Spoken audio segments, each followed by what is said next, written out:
Bonjour à tous, bienvenue sur The Glove Driver. Aujourd'hui, vous me retrouvez sur un circuit. Yes, Erwan est content. Aujourd'hui, vous le voyez derrière moi avec cette Focus ST, je suis avec Ford Performance pour l'essai de la Focus ST. Alors vous allez vous dire, mais tu l'as déjà essayé en Angleterre? Oui, mais en Angleterre, comme le nom Angleterre l'indique, il pleuvait, il faisait un temps horrible. La voiture n'était pas du bon côté de la route et le volant n'était pas non plus du bon côté de la route. Donc pour vous donner des impressions de conduite, c'était assez compliqué et j'ai préféré faire l'impasse la dernière fois sur la Focus ST en termes de contenu et me concentrer dessus cette fois-ci parce que je savais que j'allais la réessayer. En plus aujourd'hui on va l'essayer sur piste, sur deux niveaux différents puisque la piste de la Ferté-Gaucher, donc qui se situe à l'est de Paris, a été divisée en deux parties. Il y a une partie qui va être plus rapide et une partie qui va être plus technique. Donc ça va permettre d'analyser cette voiture un peu sous tous ses angles. Alors la particularité c'est qu'aujourd'hui il a plu, la piste est super grasse. Alors pour le rapide c'est un peu compliqué, pour le serré c'est fun parce que ça glisse un petit peu, on peut faire partir l'arrière voilà, et s'amuser un petit peu. Moi ce qui m'intéresse aujourd'hui c'est de savoir si cette Focus ST est une concurrente sérieuse pour la Mégane RS parce que bon, c'est une voiture avec un placement intéressant, 280 chevaux, familiale, 5 portes, c'est quand même une voiture intéressante. Boîte manuelle, autobloquant, ça annonce que du bon. Avant de commencer la vidéo, n'oubliez pas de vous abonner à mon Instagram @erwantgd. Je vous rappelle que dessus vous avez beaucoup d'exclusivités, des contenus, des news du jour toute la semaine sur les nouvelles voitures qui sortent et d'autres contenus exclusifs. Et évidemment, si la vidéo vous plaît, abonnez-vous à la chaîne YouTube, c'est très important. Parlons de cette Focus ST. Alors petit tour extérieur de cette Focus ST. Déjà la couleur bon, est plutôt voyante, j'ai pas le nom exact de la couleur mais c'est un très joli orange. Alors c'est un orange qui est plat, hein, il n'est pas métallisé, mais ça rend plutôt bien, surtout avec les accents gris ici sur la calandre et un peu partout sur la voiture. Elle est quand même assez discrète, je trouve ça mériterait un peu plus de caractère. En revanche, on a des jantes qui sont, je trouve, très jolies. La voiture est quand même assez racée, on a un petit logo Ford Performance ici. On a des étriers de freins rouges et des freins Brembo bien évidemment. Ce que je préfère c'est le 3/4 arrière de la voiture parce que on a deux grosses sorties d'échappement qui délivrent un super bruit. Il y a des pop-pop, il y a des explosions, il y a tout ce qu'on veut. Donc ça c'est vraiment top. Alors moi, ce que j'aime bien dans la Focus ST et dans les nouvelles gammes Ford en général, c'est que l'intérieur est généralement très bien fini. Alors évidemment, il y a beaucoup de plastique, c'est normal, mais c'est quand même une voiture qui propose beaucoup d'équipements. Par exemple ici, on a un système de sonorisation Bang & Olufsen. On a un peu partout dans la voiture cette espèce de plaquage un peu imitation carbone. J'avais peur que ça fasse cheap, je sais pas si vous pouvez le voir, mais en réalité, c'est très qualitatif visuellement. Seuil de porte Ford Performance, des sièges électriques. Alors c'est les fameux sièges Recaro qui maintiennent extrêmement bien, ils sont beaux, ils sont confortables, donc ça c'est vraiment top. On a un petit volant à mes plats avec quelques boutons dessus, les boutons les plus importants étant ceux-là, le bouton S pour mettre en mode sport, ici le bouton pour changer les modes. Boîte manuelle 6 rapports qui fonctionne très bien. Une instrumentation assez claire, j'ai eu l'occasion de tester le système de navigation Sync 3, ça fonctionne super bien. C'est une voiture assez simple, mais qui propose quand même beaucoup de choses. On a beaucoup de place à l'arrière, je sais pas si vous pouvez voir. On a ici un petit béquet aussi. C'est une voiture qui a du caractère mais qui je pense sait se faire oublier. Bon, de toute façon c'est la tendance actuelle, les voitures sont quand même assez discrètes. Mais bon, moi ce qui m'intéresse c'est de voir ce que ça donne sur la piste. Oui bonjour, il y a des gens qui influencent, etc. T'influences avec ça toi? Ouais mais là j'influence tellement. Ah ouais, t'influences à la cantine non? Ouais c'est ça. Alors ce midi il y a du poisson. Ah bah, petit poisson à la nette avec du riz. Poisson purée, ça part. Ça va bien se faire. Non pas purée, avec du riz les gars. Ah du riz, d'accord. Oméga 3 c'est important. Ah ouais d'accord. Voilà. Du riz et des carottes quoi. Comme Parce qu'après il faut tartiner de bonne aloi. Tartiner de bonne aloi.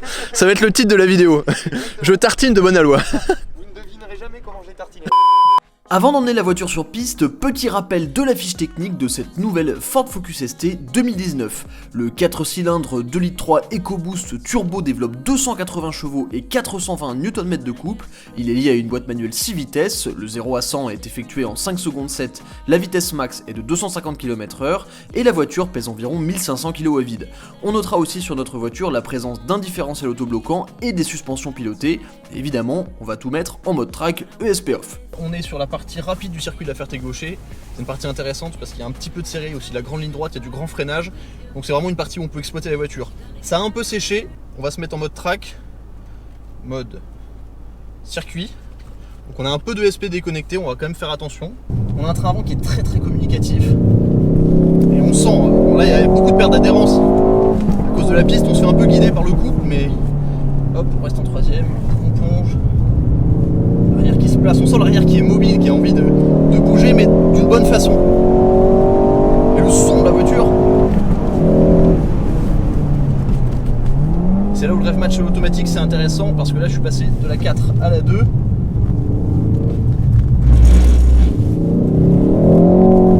Ah, là j'ai tiré tout droit par exemple. La piste est grasse mais ça permet de jouer quoi. Alors je reviens sur une petite critique, c'est une critique que j'avais faite sur la Fiesta ST aussi.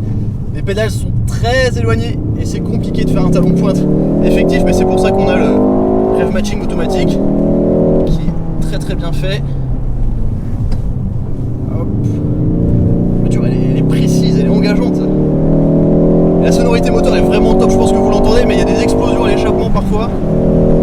Hop, paf, gros freinage. Deuxième. Hop, ça bouge doucement.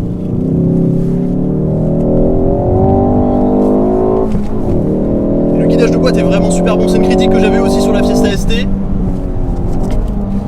Et là c'est vraiment très engageant, le débattement est très court.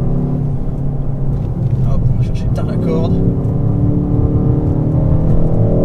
On peut remettre les gaz assez tôt avec cet autobloquant là. Ah.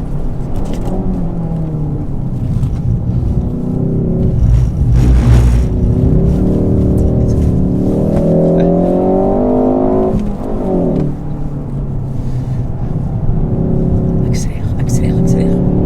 Allez, on a envie d'enlever son pied du gaz dans ces virages, mais au final la voiture prévient énormément et elle reste collée au sol. Il suffit d'un petit coup sur les freins pour la faire pivoter. C'est super engageant, c'est rare en plus. Un grand merci à Ford France de pouvoir faire des essais comme ça où on peut vraiment libérer les voitures. Voilà.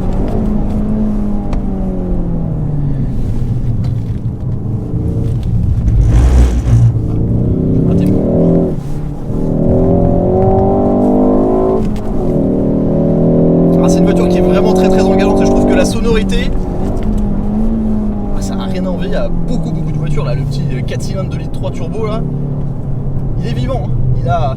Il a du caractère, c'est une voiture qui a du caractère tout en étant très facile bien sûr à emmener.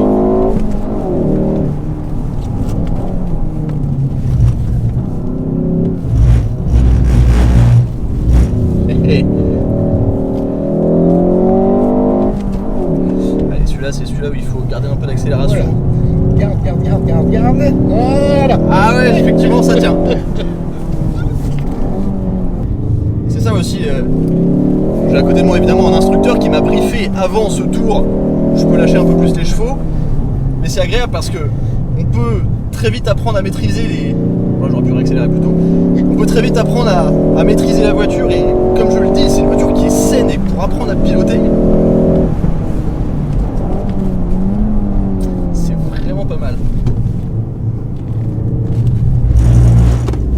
Allez, ça commence à un petit tape sur le frein, l'arrière qui pivote.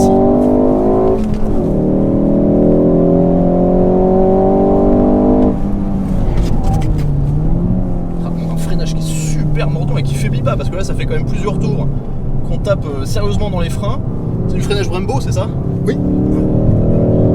Merci Brembo. Et on va faire un petit peu de cooling.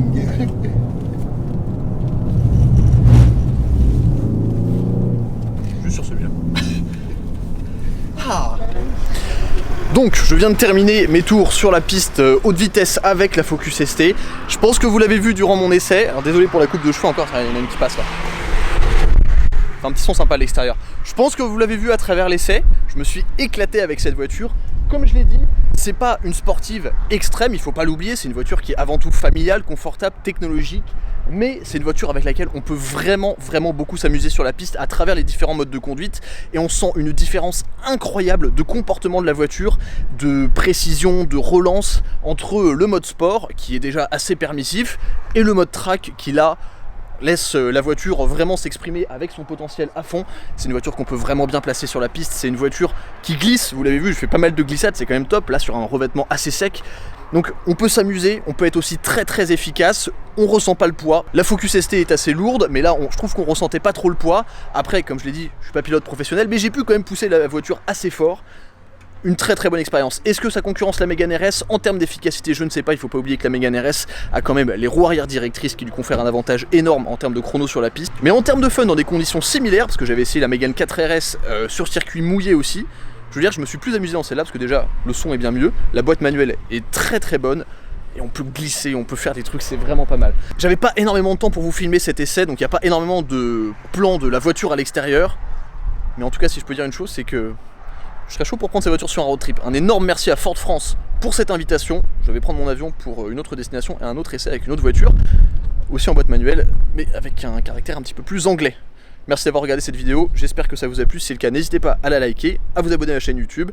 N'oubliez pas de me suivre sur Instagram, très important. Un grand merci à Ford France et je vous dis à très vite sur The Glove Driver. Ciao.